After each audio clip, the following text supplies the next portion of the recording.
gugan hablaha ugu gurbilangayakood inta gugan hablaha ugu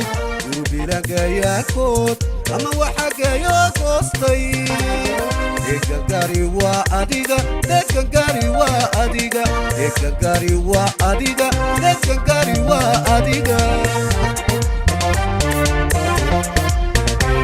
inta gugan hablaha ugu gurbilangayakood inta gugan hablaha. السلام عليكم ورحمة الله وبركاته. بسم الله الرحمن الرحيم. ومركلة إيا تحانيه أنا قم قعدرني تلقور أن كسر دوادا تحانيه أنا قم قعدرني تلقور إيا قيبتي سير لحد أن سداد دنكبا أدنور السعوتين دمانتين وسلامتين أخيار تيادا هودا نقل السعوتاي أن ما أنت وحن كسر قعدنا هنا محاد كتقانا وبسي ملعان تدبك وكنتو labada qof ee talada guurka wadaagaysa yahay sidaan wada ogsoonahay waxa weeyaan marka la yiraahdo hubsiimo maahmaah bay ku jirtay hal doorkeena kamid ah hadaan nahay Soomaali oo la yiraahdo hubsiimo hal baa la siistaa sida laajligeed hubsiimo wax culus maaha waxaana ku timiday miisaaniyad aad u culus sida laajligeed waxaan soo qaadanay maanta hubsiimo hal baa la siistaa oon leenahay hubsiimo guurka labada talada guurka wadaagaysa halkay kaga jirta haddana waxaan qaadanay waxaan ku daraynaa oo kale wajiga kale hubsiimo la'aan iyo hubsiimo sida maanu kala qaadaynaa kolka ugu horeysa waxaan qaadanaynaa hubsiimo la'aantan qaadanaynaa waa qisay yar oo kooban hubsiimo la'aantu mashaakilka ka dhasha iyo albaabkayga iyo wajigaygan la faguraynaa wiil baa la sheekaysta gabadh sidii ay nolosha u wadaagayeen tala guur ay taxana ugu ahaayeen ay de mawduucoogu soo socday barnaamijkoogu u turfactirnaa ay de raalli iyo badhis kaga haayaan ay nolosha u wanaagsanayd waa hadda waxaan ku dhex jirna waa hubsiimo la'aantu dhibka ay leedahay weeyaan ayaa waxa dhacday maalin maalmaha kamid ah gabadhii inay telefoonkiisa soo ilowdo waxa la socda qof ku culus nolosheeda qaali ku ah ayna halalaadin kareenin meelna cidlana ay kaga tagi kareenin nolosheeduna ay tahay mid kulli faaqan hase yeeshee maaha wiilka la sheekaysanayso qofkaay waa qof ka dugan dhabarna ku ah kuna culus ayna awoodi karin inay meel cidlaa kaga tagto una quuri kareenin siday doontaba ha noqotee wiilkii la sheekaysanayay ay waxoogaha yar uga hadhsan tahay doonista oo is aragii de xilligii la is arki lahaa wax yar ay ka hadhsan tahay ayaa wuxuu arkay gabadhii oo wiil la laafiyoonayso waliba laafiyoodka maxaa ku xiga gacanta haysata halka waxa ka dhacay qise aad u la yaab badan saaxiibkay halkii buu ku dhididay baraf oo dhididay biya ka daatay halkii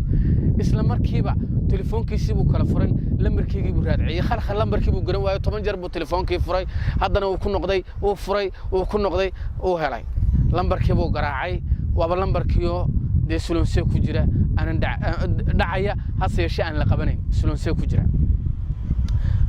ama Soomaalidu soo taqaana qaybta Soomaalida ee xagga shadagan signal wax la yiraahdo ku dhex jiray okay wiilkii saaxiibkiis ma oranin qofkan ay la socoto xaguu ka yimiday muxuu yahay telefoonkan de sulonseega ku jira ama qaybta gaabista ku jira xaguu ka yimiday isma oran saysa ku dhacday ma oran bal waqti aad la sugtid ma oran halkaasi wajigii quruxda badnaa ee hadafkiisa ahaa isla markiiba wuxuu isku bedelay waji cadhale waji noloshu ka bedelantay waji mustaqbalkiisii oo dhan uu ka baabaay waayo wuxuu geeyay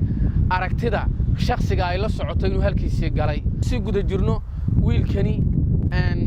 gabadhan oo de noloshiisii siiyay iyo mustaqbalka la wadaagayay ma oran waqti aad la sugtid ma oran xilliga gabadhaad kala sheekaysatid shaydaanka iskama naarin hase yeeshee isla markiiba muftax ba ku rogmaday una meel ka yimid la garanay waa hubsiimo la'aantu dhibkay leedahay iyo aqoon la'aantu dhibkay leedahay waa laba qodob weeyaan aqoonta una u lahayn qoyskooga iyo hubsiimo la'aanta noloshiisa ku dhex jirta labadaba isku kaashatay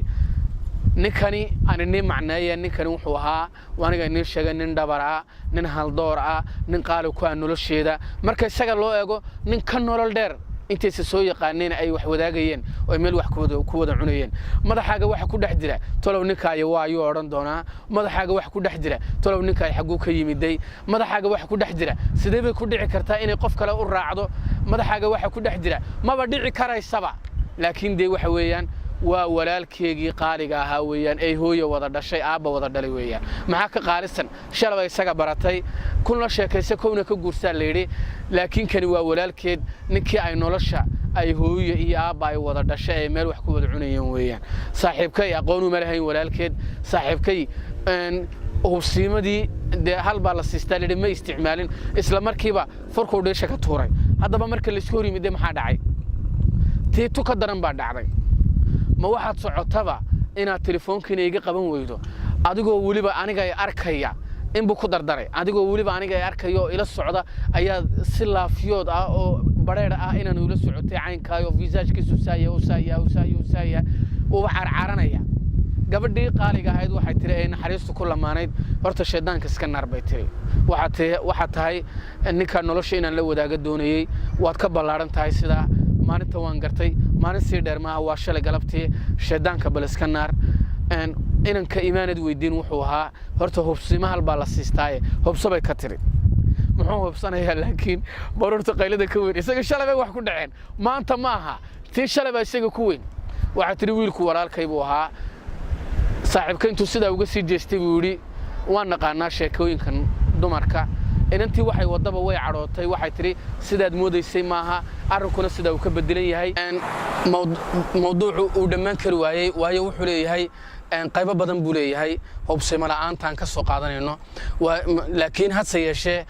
labadii qof maxay ku dambeeyeen waa wax isweydiin mudan ma ka aqbalay wiilkii gabadhiisa ma ku qancisay inuu walaalkeed yahay kankiisa kale ayaad ku ogaan doontiin halka la iskala dhacay iyo waxay ku dambeysay hase yeeshee sida miyuu ahaan doonaa maxaa iska bedeli doona halkuu ku dambayn doonaa kankiisa kale aad ku ogaan doontiin intaan dib ugu kulmi doono waa haddaan tale la isku geynin wanaagu ma taabagalo iyo qaybtii taxanihii tala guur qaybtiisii lixaad ee ahayd hubsimo hal baa la siistaa wasalaamu calaykum waraxmatullaahi wabarakaatu waa habayntii iyo isku dubaridkii cabdi cumar jiib life waanu abwaan muuse ismaaciil waanaa waad mahadsantihiin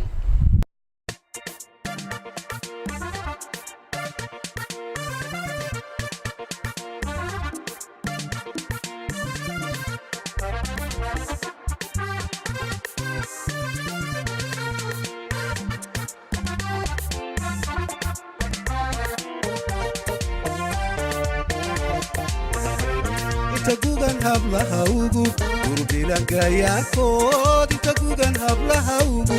urbilagayakood ama waxa gayo goostay